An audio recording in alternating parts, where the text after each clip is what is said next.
Investors are eyeing the Federal Reserve as another interest rate hike is expected to come out of today's meeting. Economists predict the U.S. Central Bank will propose a hike of 75 basis points. That's 0.75%. This would be the highest level it's been at in 14 years and the fifth time the Feds have increased interest rates just this year to try to taper off high inflation.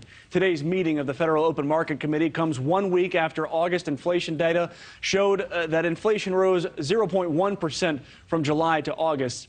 The current inflation rate sits at 8.3%. That's year over year. However, it's down from its 40-year high, which was 9.1%, and that was back in June. Our Joe Khalil has more on today's meeting of the Federal Open Market Committee. Good morning, Joe. Hey, good morning, Mitch. So, yeah, you're right. We want to focus on exactly how this is going to impact you at home. And so around 2 o'clock Eastern time today, we are expecting that what you're going to hear is potentially the price to get a home loan, the price to get a car loan. If you get a new credit card, your interest rates there all may be getting a little bit pricier. And the reason we expect that is because we think that the Federal Reserve Chairman Jerome Powell is going to announce another interest rate increase from 2.5% to potentially above 3.25% on the interest rate. So why is the Fed doing this? You sort of laid it out nicely already, Mitch, but this is really the one tool that the Fed has to try to address high prices and address inflation. They don't really have any other options other than doing this. So if the interest rate, here's the economics behind this there, if the interest rates sort of go up a little bit, they think in theory that means that Americans are going to stop spending. And if spending slows down, then demand also goes down, which should lead, in theory, to lower prices across the board. Just last week, you highlighted that consumer price index report for the month of August, which did show that inflation is stubbornly remaining high. It's one of the best indicators that we have of where the inflation rate is.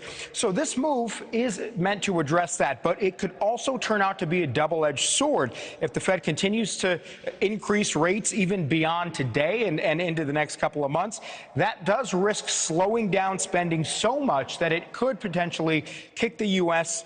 economy into a recession. So if that happens, we're talking really serious consequences. We're talking potentially unemployment going up, job loss, even businesses possibly shuttering. So certainly that is something to watch. So the markets are already reacting to this potential announcement. I think a lot of people are going to be watching maybe not even the rate hike itself, but what the Fed Chair Jerome Powell is going to say about this hike, which means that if he's sort of bullish, if he's hawkish on increasing the rate and gives any indication that this could even increase even further in the next couple of months, the markets may react to that because we're already seeing a little bit of nervousness about potential recession fears. So not just watch what they do, but certainly watch what they say. Mitch, that is going to be something that economists and economic experts will be watching to see what Jerome Powell has to say. It could be the biggest indicator, even beyond numbers, as to where this economy is going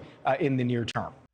Thanks for watching. Go to newsnationnow.com to find NewsNation in your cable lineup. And don't forget to click the red subscribe button below to get more of NewsNation's fact-based, unbiased coverage.